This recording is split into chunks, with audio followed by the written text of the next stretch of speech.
Welcome to this episode of the Circularists, and I am thrilled and delighted to welcome Tammy Lewis.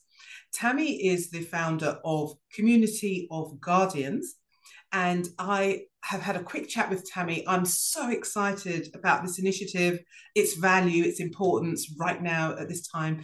Tammy, I would like to give you the floor to do a brief introduction of Community of Guardians and tell us all about this. Yeah, so thank you, Karen, very much for this opportunity to share our organization with you. So we have established a nonprofit social enterprise called the Community of Guardians, and it's a place where action can happen. So basically, it's a place that's set up under the United Nations Sustainable Development Goals framework. And each of the SDG groups has a place where knowledge experts can start to share their research, their knowledge, their expertise with the membership, and alongside that, an actionable item. So it's a place where action can happen on SDGs, and we can start seeing some change happen in our world. This sounds so exciting. Now, for the benefit of our audience that may not know, SDGs are United Nations Sustainability Development Goals, right? That's correct, yes. And what is that about, Tammy? Why do we have these? So the United Nations has created these sustainable development goals so that people can start to understand some of the issues that are affecting our planet. And they also have really great indicator data. So not only do they share information about each sustainability goal, they also share actionable ways that we can meet those goals. So we've decided to use that framework on the Community Guardians because of those amazing indicator data. So when people do a challenge on our platform, we ask them before they get their Community Guardians points to complete a little questionnaire that tells us a little bit about how successful they were at meeting their goal. And then we can start to collect that indicator data, and we can show measures on our website so people can actually see action happening, and we can prove to the membership and to sponsors who support us that action is actually happening. So, do I understand this correctly then, that the United Nations have identified areas of need around the world and raised a priority list of 17 areas of highest need. And you've built a platform that literally takes those 17 and creates a place for people to meet and act, do stuff. Exactly. Like, for example, there's SDG 13, which a lot of people are passionate about, which is climate action. And so people are really concerned about what they hear on the news about climate action, and they're sitting on their couch and they're feeling really like they have no ability to impact this problem. I want them to come to the Community Guardians, and I want them to hear from science what we're doing to combat that issue and what they can do about it. And they can choose to accept one of the challenges listed there, and they can do the challenge. And there's a whole spectrum of challenges from across the board, from elementary school students to adults and even senior citizens. There's a whole scale of challenges that will cost money and some that don't cost money. There's things you can do in your very own backyard as a single individual, or you can also take community action, and you can do like grander challenges based on what knowledge experts have shared with us. So it's just a really great way where we can start taking grassroots efforts on a massive scale. So like it's individual action happening all across the world as people learn from knowledge experts in their community. Do you know, Tammy, across this video series, there's a consistent theme that echoes exactly what you've just said about thinking global but acting local. And it sounds as if this platform gets people off the couch, out of passivity, out of passive angst, and into action. Absolutely. We want to empower people. We want people to see that you can do something, right? Like, as a group, we are powerful. We can become an army of people that can take action together, and we can prove that what we're doing is making change happen. So like this, it can be as simple as, a knowledge expert that you come to start to trust in your SDG group, who tells you that he has irrefutable proof that something is causing an effect in your area. And they say to you, this is what you can do to make sure that that doesn't cause an effect anymore. And you can choose to take that action. And we can record that each of us is doing that. And we can start to see that change can happen if we work together. So I want to ask about the nuts and bolts of this platform.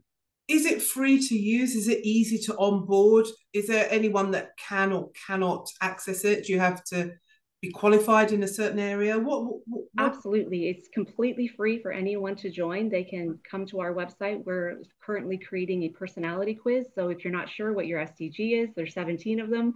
You can do our little personality quiz. You can find out what you're passionate about, what you care about. Amazing. And then after you finish the quiz, you'll be taken to your SDG group and you can choose to join it then. And then knowledge experts are, of course, welcome to join us from any realm of knowledge. All we ask is that we be able to verify your credentials, because we definitely do not want to be a place for more misinformation. So basically, we've asked knowledge experts to show us their credentials, their qualifications, to speak on what they're doing, basically. And remember, too, it's not just scientists. We also love to have people come in from industry who are doing valuable work on creating products that support sustainability. So if you're create solar panels, or you create some other manufacturing item that helps us be more sustainable, bring us a lesson. Tell us what your product does and how it can help people be more sustainable. Maybe give us a discount on your product, and that can be the challenge. People can say, like, you can buy my product and start using it for 3 weeks or for a certain time period, and then we can monitor if the person has been doing that, and then we collect the indicator data to show that success is happening. So yeah, and also I'd like to say, this is important to me, that traditional knowledge experts are also welcome. So if you come from an Indigenous background and you have important information that you can share with us on how we can be more sustainable, absolutely, please reach out, because we would welcome you to join us. Beautiful. So from what you're describing, I imagine that you would see startups springing out of this platform. It seems the natural outcome, right? Absolutely. So that's great that you asked us that, because we actually have a little event coming up that we're planning, where we're hoping, what we've noticed, Karen, is we've noticed a segment of the population who's incredibly passionate about what we do, and it's the post-secondary students. So we're hoping to reach out to them and maybe have like some debates come up, so that students can start debating certain solutions for sustainable development. Wonderful. We also wanted to have an event where we can welcome people to come with us with business plan ideas that address one of the problems that we are presenting, so that we can run a little bit of a competition and we can see what kind of innovation can happen when you ask questions and when you let people have a voice, so that we can hear what people's ideas are on how we can create great ways to solve problems. And we also have another idea. We want to have the post-secondary students share with us their research. So what we noticed is there's a lot of people who graduate with their master's or their PhD programs. And once they graduate with this important information that they've just researched, there's not really a platform for them to share that research. So we wanted to welcome them on the Community of Guardians to not only share their research, but give us a challenge that we can accept based on your research, right?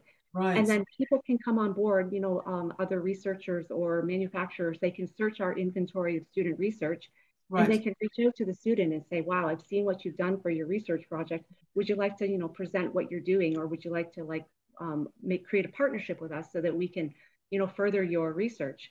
And they can also, by posting a challenge, the challenge they post can be to donate money to further their research. So basically, a way for them to be able to take their research further, right? And it's really hard in the current peer review system for them to get this audience. So we're really hoping that gives students a voice and brings us knowledge experts as well. Amazing. And can groups as well as individuals enter the platform? Could people come as a community collective, for example? Actually, yeah, that's a great idea. Because what we've identified is we've noticed that the post-secondary students were some that we focused on, but we also realized that elementary school students are also really passionate about sustainable development.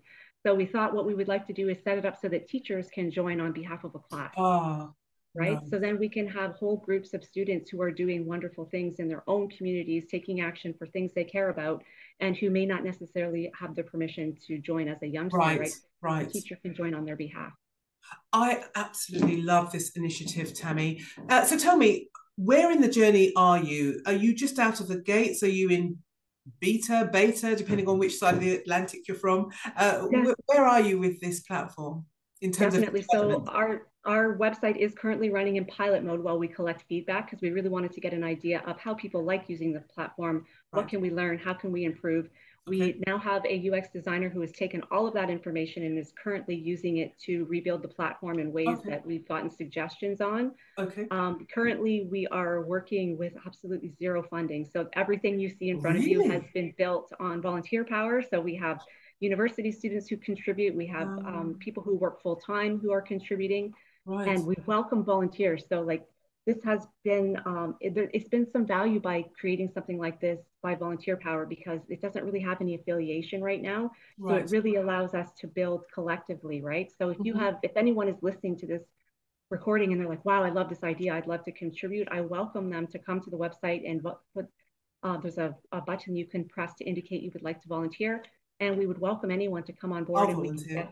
Oh, that's great. That's wonderful. Tell us your URL, Tammy. Where do people need to go? I'll also put it at the end of the video, but what's the URL that people need to visit? So it's www.communityguardians.com. So if you want to join, just head to that website. We also have some YouTube channel that you can check out and see some of our videos. And we have some blog posts on both Medium and on our website that you can read if you'd like to get more information on kind of what inspired this idea. That was going to be my next question, actually. So are you the sole founder of this venture? Is this your vision? Yes, initially it was me who founded it, but I had a partnership with someone named Gregory Ford, who is someone with coding experience, which I absolutely have none of. So it was really great to have someone come on board who has that experience and who could really support us setting up the platform so that people could visualize what we were imagining.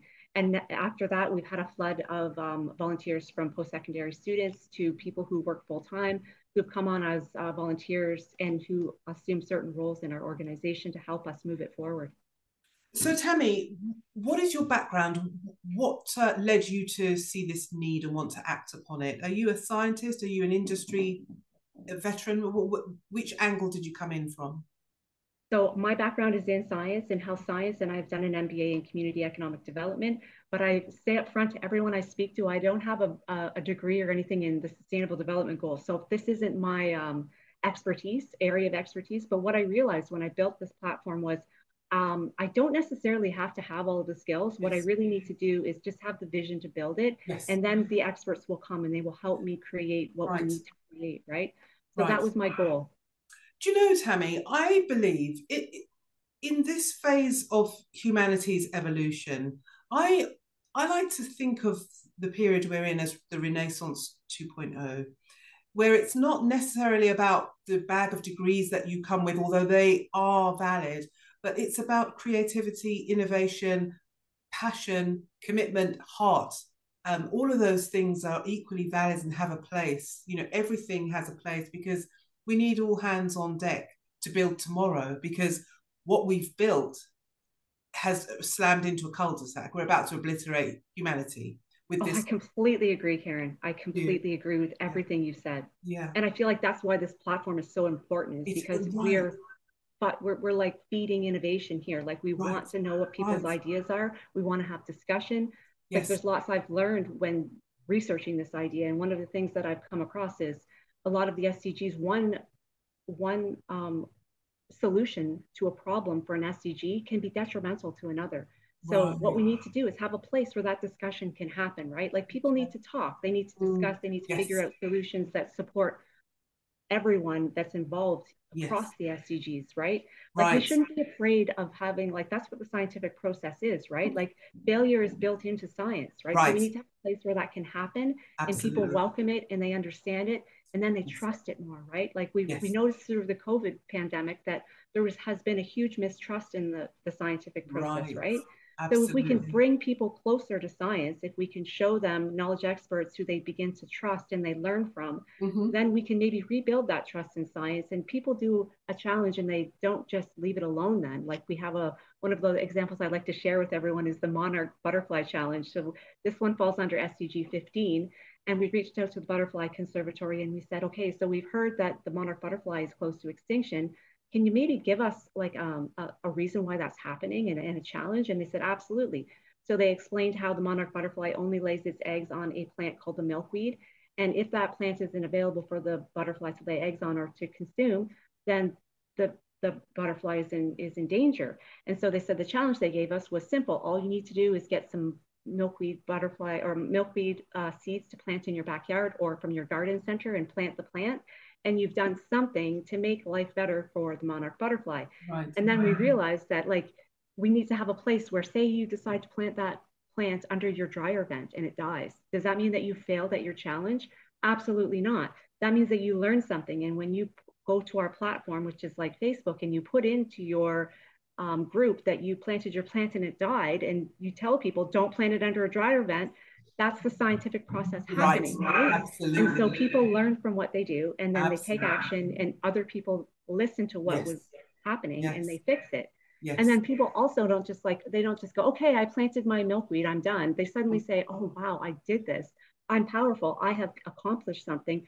What else can I do for pollinators? What else can I learn about what's happening in my own backyard? Right. Because people want to contribute and to make a difference and to feel that their effort counts for something, right? It's so important. Right. Like it's all about ecosystems. Like we're all a part of an ecosystem. Right. What can we learn about what's around us and how do we better contribute to it? Absolutely.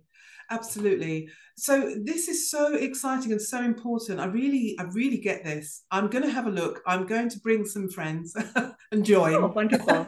And create and ideate. It sounds amazing. So anyone from anywhere in the world can access this platform, right? Absolutely. Yes. Reason. Yes. Obviously. Anyone who has access to a device that can get to our website is welcome to join.